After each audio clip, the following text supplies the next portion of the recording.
Abu, katanya dengan nada menantang, berapa jumlah bintang di langit? Semua yang hadir menahan napas, yakin kali ini Abu akan terjebak. Namun Abu melirik ke arah raja dengan senyum licik. Tuanku, katanya, berikan aku kertas dan pena, biar hamba mulai menghitung satu persatu. Raja tertawa, sementara rakyat terbahak. Ulama itu geram, jangan bercanda. Mana mungkin engkau bisa menghitung bintang? Abu balik bertanya, kalau begitu, tolong hitungkan dulu berapa jumlah pasir di tepi pantai. Jika engkau bisa, maka aku pun akan menghitung bintang di langit. Semua terdiam, ulama itu tak bisa menjawab, wajahnya pucat. Rakyat yang hadir meledak dalam tawa. Raja menggebrak meja sambil berkata, Abu memang luar biasa.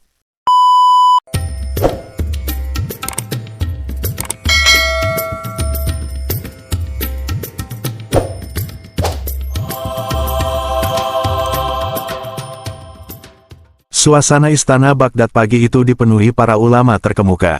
Mereka datang dengan jubah megah, kitab tebal di tangan, serta wajah penuh wibawa. Raja Harun al-Rashid duduk di singgasana emasnya, matanya berkilat penuh rasa ingin tahu.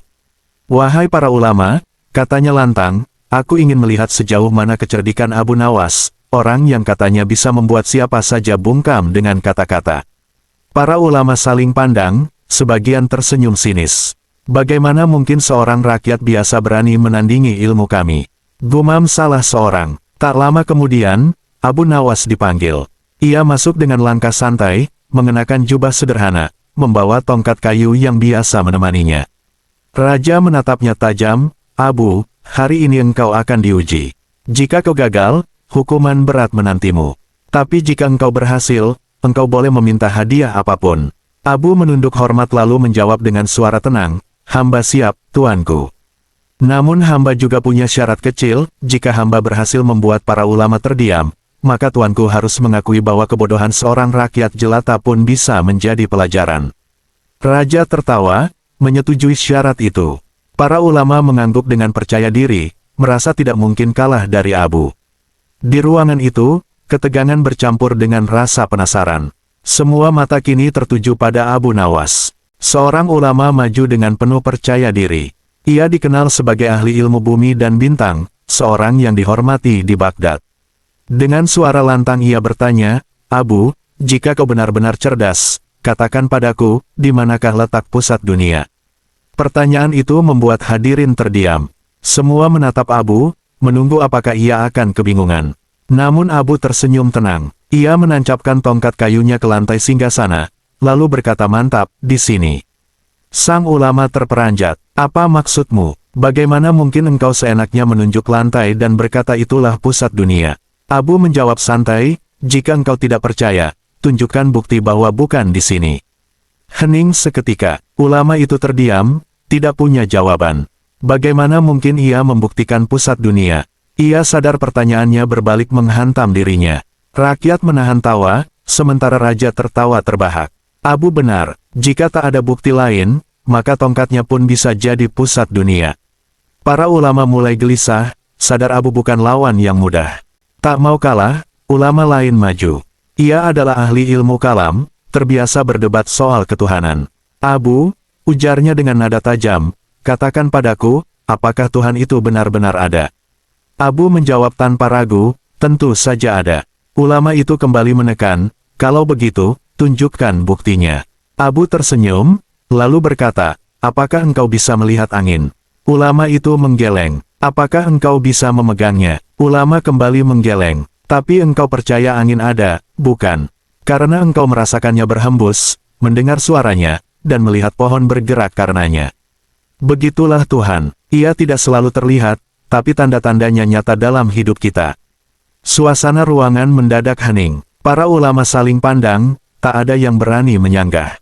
Kata-kata Abu sederhana, namun tak terbantahkan. Raja mengangguk kagum, sementara rakyat yang hadir terharu. Ulama itu hanya terdiam, wajahnya memerah menahan malu. Seorang ulama lain maju, mencoba menjebak Abu dengan pertanyaan mustahil. Abu, katanya dengan nada menantang, berapa jumlah bintang di langit? Semua yang hadir menahan napas, yakin kali ini Abu akan terjebak. Namun Abu melirik ke arah raja dengan senyum licik. Tuanku, Katanya, berikan aku kertas dan pena, biar hamba mulai menghitung satu persatu. Raja tertawa, sementara rakyat terbahak. Ulama itu geram, jangan bercanda. Mana mungkin engkau bisa menghitung bintang? Abu balik bertanya, kalau begitu, tolong hitungkan dulu berapa jumlah pasir di tepi pantai. Jika engkau bisa, maka aku pun akan menghitung bintang di langit.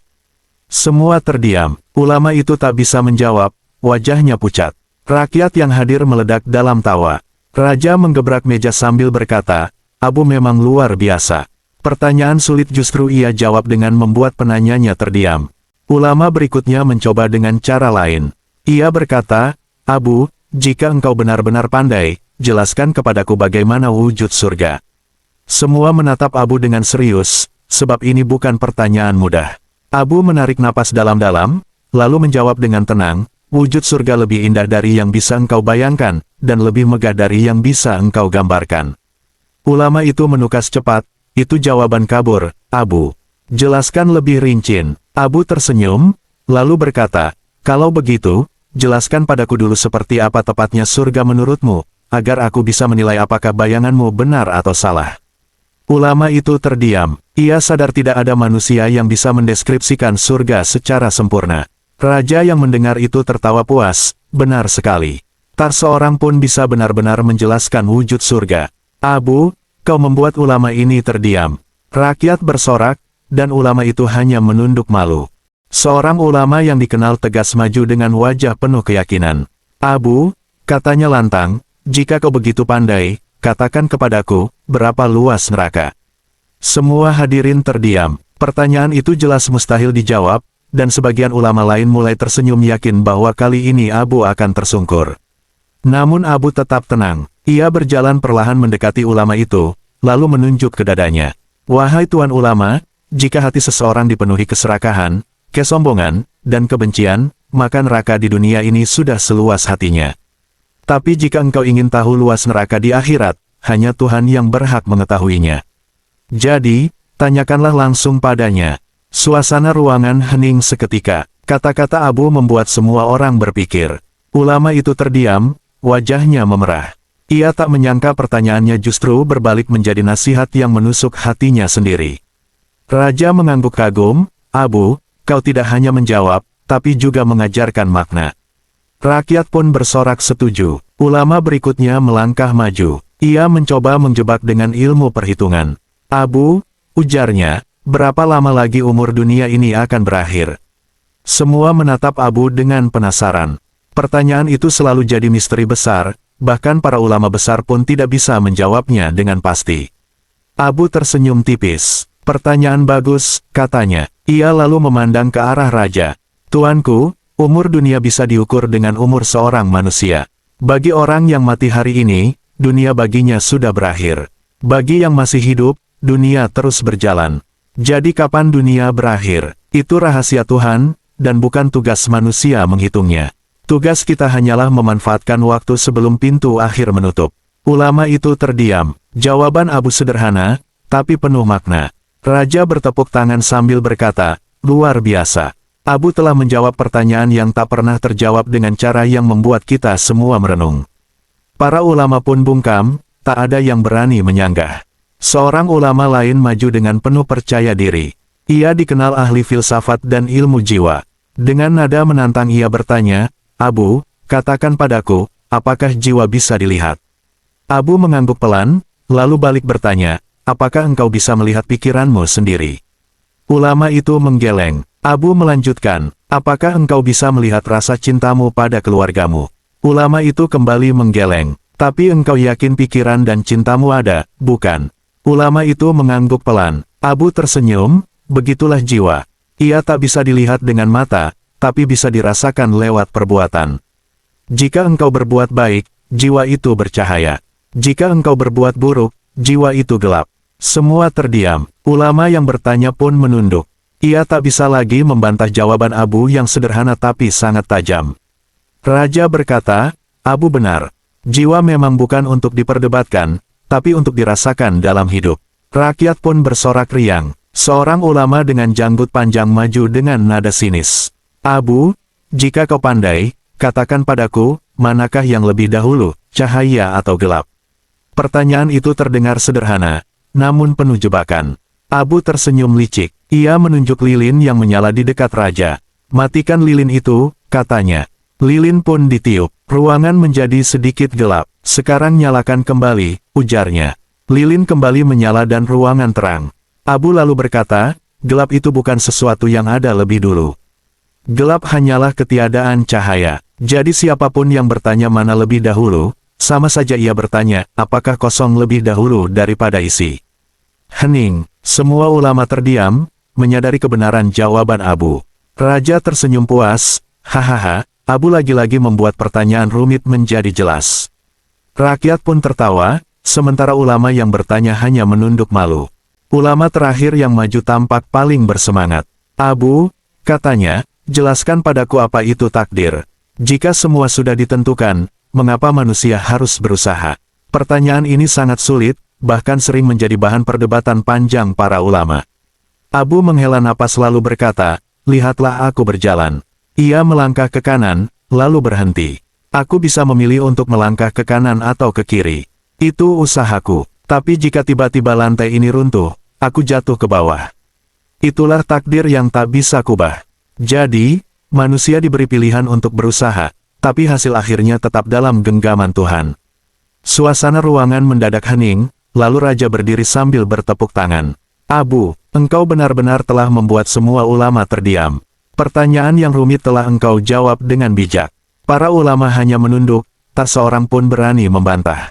Seorang ulama yang masih penasaran akhirnya bertanya, Abu, jika engkau begitu pandai, tunjukkan padaku jalan menuju surga. Pertanyaan itu membuat ruangan kembali gaduh. Semua menunggu, yakin kali ini Abu akan kesulitan. Abu tersenyum lalu mengangkat tangannya menunjuk ke hati sendiri. Surga bukanlah tempat yang bisa kutunjukkan dengan jari. Tapi aku bisa tunjukkan jalannya. Surga terbuka bagi siapapun yang hatinya penuh kasih sayang, lisannya jujur, tangannya ringan menolong, dan kakinya melangkah menuju kebaikan. Jika engkau ingin tahu jalan surga, mulailah dari dirimu sendiri. Semua orang terdiam, sebagian menunduk malu. Ulama yang bertanya hanya bisa mengangguk pelan. Raja berkata lantang, Abu benar. Jalan surga tidak bisa ditunjukkan dengan arah, melainkan dengan perbuatan. Sorak-sorai rakyat pun menggema, dan ulama itu terdiam tanpa sanggahan. Ulama lain mencoba menguji lebih jauh. Abu, jika kau berkata Tuhan itu ada, maka bagaimana wajahnya? Apakah bisa kau gambarkan? Banyak orang menahan napas. Pertanyaan ini sangat berisiko, karena bisa menjerumuskan siapapun yang menjawabnya. Abu berdiri tenang. Ia lalu menunjuk matahari di luar jendela istana yang cahayanya menembus ke dalam ruangan. Apakah kalian bisa memandang matahari dengan mata telanjang dalam waktu lama? Semua menjawab serentak, tidak. Abu tersenyum, jika pada makhluk ciptaan saja kalian tak sanggup menatap, bagaimana mungkin kalian meminta aku menggambarkan Sang Pencipta? Wajah Tuhan bukan untuk dilihat dengan mata, melainkan dirasakan dengan hati. Ulama itu langsung terdiam, bahkan raja pun ikut menunduk hormat. Semua yang hadir kagum dengan kebijaksanaan Abu. Seorang ulama yang terkenal dengan kajian tentang kehidupan akhirat maju dengan penuh wibawa. Abu, kau selalu menjawab dengan cerdas. Sekarang katakan, kapan seseorang tahu bahwa kematian sudah dekat? Abu tersenyum. Ia menatap semua orang bergantian lalu berkata, kematian itu ibarat tamu yang tak pernah memberi kabar. Ada yang datang pagi, ada yang datang malam. Bahkan ketika seseorang masih tertawa, kematian bisa saja mengetuk pintu. Maka siapakah yang tahu? Tidak ada. Satu-satunya tanda pasti hanyalah napas terakhir yang keluar dan tak pernah kembali. Suasana ruangan mendadak hening. Banyak rakyat yang terisak mendengar kata-kata Abu. Ulama yang bertanya menunduk, matanya berkaca-kaca. Raja pun terdiam sesaat lalu berkata, Abu, engkau bukan hanya menjawab, tapi juga mengingatkan kami agar selalu siap. Seorang ulama yang dikenal sangat bangga dengan ilmunya maju. Dengan suara lantang ia bertanya, Abu, apakah ada ilmu yang lebih tinggi dari ilmu yang kami miliki? Pertanyaan itu jelas penuh kesombongan. Abu tersenyum tipis. Ia menatap ulama itu lalu menjawab, ya, ada. Ilmu yang lebih tinggi adalah ilmu yang membuat pemiliknya semakin rendah hati. Jika ilmu membuat seseorang merasa lebih hebat, maka itu bukan ilmu sejati, melainkan hanya kesombongan yang berbungkus pengetahuan. Semua yang hadir langsung terdiam. Ulama itu memerah mukanya, lalu tak sanggup berkata apa-apa. Raja tertawa terbahak, hahaha. Abu, engkau berhasil menundukkan kesombongan dengan satu kalimat. Rakyat pun bersorak, merasa puas melihat ulama itu terdiam. Akhirnya, setelah semua pertanyaan dijawab, tak ada lagi ulama yang berani maju. Mereka semua menunduk, wajah-wajah yang tadinya angkuh kini berubah menjadi penuh kerendahan hati. Abu berdiri di tengah ruangan, tersenyum sederhana. Raja Harun al-Rasyid bangkit dari singgasananya. Wahai Abu Nawas, katanya lantang, engkau bukan hanya membuat semua ulama terdiam, tapi juga membuat kami semua belajar bahwa kebijaksanaan tidak selalu datang dari gelar dan kedudukan, melainkan dari hati yang jujur dan pikiran yang tajam. Rakyat pun bersorak gembira, nama Abu Nawas kembali dielu-elukan. Para ulama terpaksa mengakui kecerdasannya, dan sejak hari itu, mereka lebih berhati-hati sebelum meremehkan orang yang tampak sederhana. Abu Nawas pun pulang dengan senyum, karena sekali lagi ia membuktikan bahwa kecerdasan dan kerendahan hati mampu mengalahkan kesombongan.